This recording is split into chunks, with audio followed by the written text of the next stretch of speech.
ओम नमः शिवाय। ओम काली। तो भक्तों, आपने टाइटल पढ़ा कि इस सावन भोले की कृपा पाइए, ढेर सारी कृपा, वो भी मुफ्त में। तो आपको करना क्या है? आपको मैं एक ऐसी साधना बताने वाला हूँ बाबा भोलेनाथ की, कि जिस साधना को आप बिल्कुल मुफ्त में कर सकते हैं। अपने घर के ही कुछ चीज़ें मैं बताऊंगा जो सभी अक्सर घर में मौजूद होती हैं, उनके द्वारा ही आप भोलेनाथ की शक्तिशाली साधना कर सकते हैं।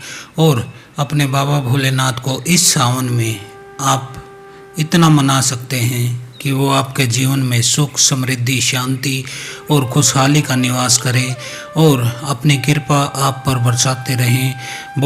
बाबा भोलेनाथ वैसे भी बहुत ही सरल देव के रूप में जाने जाते हैं। वो बड़े भोले हैं, उनको आप बड़ी आसानी से मना सकते हैं। तो चलिए अब शुरू करते हैं। आपको करना क्या है? आपको सावन जिस दिन से लगे, जो सावन की प्रथम तिथि है, उस दिन से ये कार्य शुरू कर देना है। सुबह उठना है, आपको जल्द उठना है, नहा धो के आपको रेडी हो जाना है, नित्यक्रम से निवृत्त होके। फिर आपको एक लोटा लेना है, उस लोटे में आपको जल भरना है।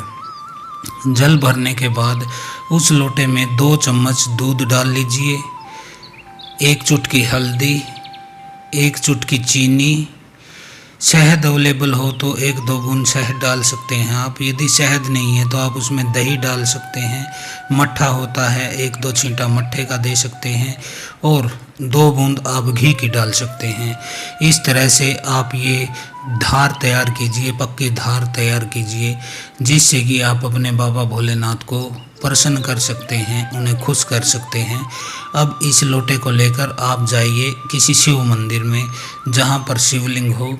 आपको अब करना क्या है? आपको बाबा भोलेनाथ के जो शिवलिंग है उसके पास चले जाना है और सबसे पहले आपको अपने गुरु का स्मरण करना है कि हे गुरुदेव, मैं भगवान भोलेनाथ की प्रसन्नता के लिए यह साधना कर रहा हूँ। सावन माह में अपने बाबा भोलेनाथ की साधना कर रहा हूँ, मुझे इसकी आज्ञा दीजिए और मुझे सफल होने का वरदान दीजिए। इसके बाद गुरु को नमन करने के बाद आपको अपनी कुल देवी, जो आपकी कुल देवी है, उनका ध्यान करना है। आपको कुल देवी का ध्यान करते हुए कोई धूप नहीं जलानी, कोई दीप नहीं जलाना, कोई अगरबत्ती नहीं जलानी है। आपको सिर्फ चुपचाप आंख बंद करके अपनी कुल देवी का स्मरण कर लेना है। जैसे मैं अपनी कुल देवी का करता हूँ, त्रिपुर सुंदरी, बाला सुंदरी जो हमारी कुल देवी है, मैं उनका ध्यान करता हूँ। और आपको कहना क्या है? हे कुल देवी, हे महामाई, हे जगदम्बा, हे पराशक्ति, हे महादेवी, मैं बाबा भोलेनाथ की सावन माह में जो पूजा कर रहा हूँ, जो आराधना कर रहा हूँ, उनकी कृपा प्राप्त करने के लिए जो साधना कर रहा हूँ, कृपा उसमें आप मुझे अपना आशीर्वाद दीजिए और मुझे आज्ञा दीजिए कि मैं यह साधना सफलतापूर्वक पूरी कर सकूं। और बाबा भोलेनाथ की जो कृपा है, जो उनकी कृपा दृष्टि है, वह मेरे ऊपर हो जाए। ऐसे कह के आप कुल देवी को नमस्कार कीजिए। इसके बाद जो आपके कुल देवता हैं, आपके पितर हैं, आपको बारी बारी से उनका भी स्मरण कर लेना है और उनसे इजाज़त ले लेनी है कि आप सावन माह में जो यह बाबा भोलेनाथ की पूजा कर रहे हैं, इसको सफल बनाएं और अपना आशीर्वाद दें, अपनी आज्ञा दें। तब कुल देवी, गुरु और अपने पितर कुल देवता, इनको नमन करने के बाद अब आपको बाबा भोलेनाथ के जो शिवलिंग है उस पर इस पक्की धार को चढ़ा देना है। धीरे धीरे आपको इसको शिवलिंग पर अर्पित कर देना है, समर्पित कर देना है। और आप अपने मन में बाबा भोलेनाथ की प्रति प्रार्थना का भाव रखिए कि हे बाबा भोलेनाथ, मैं संकल्प लेता हूँ कि आज से सावन की आखिरी तिथि तक मैं आपको रोज़ इसी तरह जल चढ़ाऊँगा, ये पक्की धार चढ़ाऊँगा और आपके मंत्र का जाप करूँगा, आपकी पूजा करूँगा, आराधना करूँगा, आपकी साधना करूँगा। कृपा मेरे जीवन से जो नकारात्मक शक्तियाँ हैं, जो बुरे ख्याल हैं, जो बुरे विचार हैं, जो भय है मेरे मन के अंदर, लोभ है, जो काम है, क्रोध है, कृपा उनको शिथिल कीजिए। मेरे मन को शांत रखिए, मेरे परिवार में शांति रखिए, एक दूसरे से सभी प्रेम करें, एक दूसरे के प्रति सम्मान का भाव रखें। इस तरह से मेरा घर एक आश्रम की तरह बन जाए।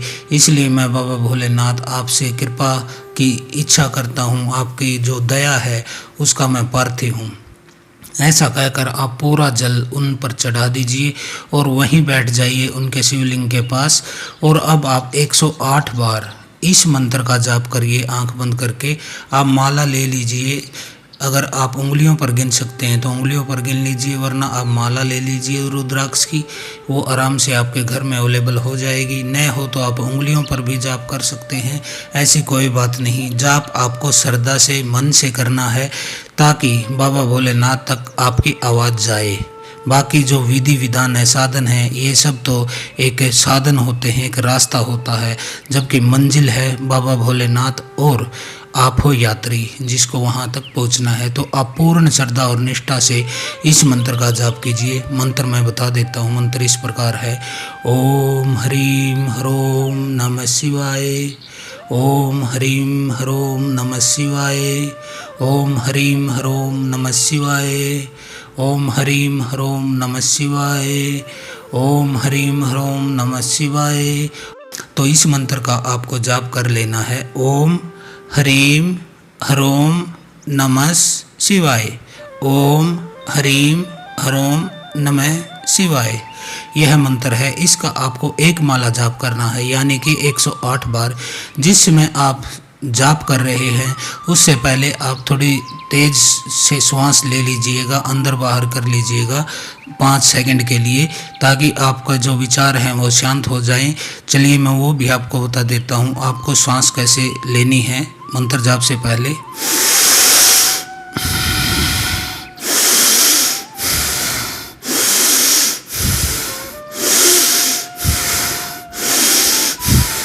गहरे आपको श्वास लेने हैं, नाभि से भी नीचे तक। ऐसे आप 2-4 मिनट तक आप ये श्वास लीजिए, आपका मन शांत हो जाएगा।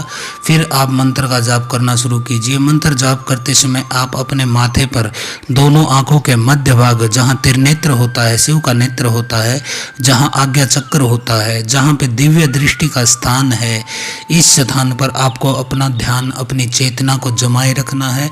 और यहाँ आपको बाबा भोलेनाथ और अपने गुरुदेव के चित्र को इमेजिन करना है, कल्पना करनी है उनके चित्र की।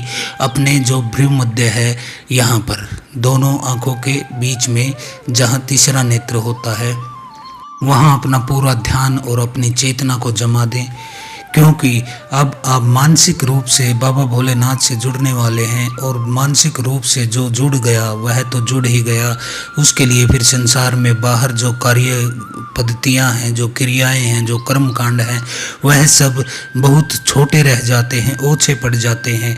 जो सीधा अपने मन मंदिर से ही अपने इष्ट से जुड़ जाता है, उनकी मानसिक पूजा कर लेता है, उनका मानसिक ध्यान कर लेता है, बगैर उसके मन में कोई विचार आए, शून्य विचार वह रहता है, बिल्कुल शांत भाव में। आप इस मंत्र का 108 बार श्रद्धा से जाप कीजिए, ओम ह्रीं ह्रों नमः शिवाय। ऐसा आपको पूरे सावन करना है। प्रतिदिन आपको सुबह आना है, इस लोटे में जो सामग्री मैंने बताई वह डाल के, और जैसी भी विधि बताई है आपको सबसे पहले अपने गुरुदेव का स्मरण करें, कुल देवी का स्मरण करें, कुल देवता का स्मरण करें, और आप अपने जो हैं पितरों का स्मरण करें। उसके बाद आप भोलेनाथ पर, अपने बाबा पर, उस केदारनाथ पर, उस कैलाश निवासी पर, उस नीलकंठ महादेव पर, उस महादेव जो महाकाल हैं, जो काशी के राजा हैं, जो भोलेनाथ हैं, जो विषधर हैं, जिन्होंने विष पिया था, जो हलाहल विष, जो संसार को बचाने के लिए समुद्र मंथन के बाद उस विष को धारण करने वाले, प्रकृति के जो उपकार हैं मनुष्य के ऊपर, जैसे कि देवी गंगा है जो स्वर्ग से धरती पर मनुष्य के उद्धार के लिए आई, तो बाबा भोलेनाथ ने उसे अपनी जटाओं में स्थान दिया, वहाँ पर उनको रोका, तब वह धीरे धीरे फिर आगे पृथ्वी पर, हिमालय पर बही हैं। वरना गंगा जी के वेग को सहन करना बहुत मुश्किल था, लेकिन बाबा भोलेनाथ जब सृष्टि पर, कोई प्रकृति पर, कोई पुरुष पर जब भी कोई मुसीबत आती है तो बाबा भोलेनाथ खुले दिल से उसका मुकाबला करते हैं और उसे पराजित करते हैं। कोई समाधान ऐसा निकाल लेते हैं कि मानव जाति का जो है, इस जीव जगत का जो है, पशु लोक का कल्याण हो सके, क्योंकि बाबा भोलेनाथ बड़े दयालु देवता के रूप में जाने जाते हैं। आप पूरा महीना सावन यह कीजिए, बाबा भोलेनाथ की कृपा आपके अंदर अपने आप प्रकट होने लगेगी। आपको अपने अंदर ये महसूस होने लगेगा कि शिव आपके मन में, आपके मन का जो मंदिर है वहाँ पर शिव बाबा की मूर्त है, शिव बाबा साक्षात वहाँ पर विराजमान है। आप श्वास लेते हैं, श्वास के साथ ही बाबा भोलेनाथ का ध्यान कीजिए और अपने मन में उन्हें स्थापित कीजिए, महसूस कीजिए। आपके ऊपर ज़रूर बाबा कृपा करेंगे। यह सावन की विधि मैंने आपको बता दी है। एक शक्तिशाली और सात्विक साधना है जिसको गुरु के आशीर्वाद से आप कीजिए। गुरु का आप सबसे पहले स्मरण कीजिए, भले ही आपके गुरु कोई और हो, मैं न हूँ, गुरु एक ही होते हैं। कलयुग में गुरु वासनी होती है, जो गुरु की गद्दी होती है वही सभी कार्यों में आपको सिद्धि दिलाती है, सफलता दिलाती है। तो आज के लिए इतना ही। हर हर महादेव, ओम काली, हर हर गंगे, जय बाबा नीलकंठ।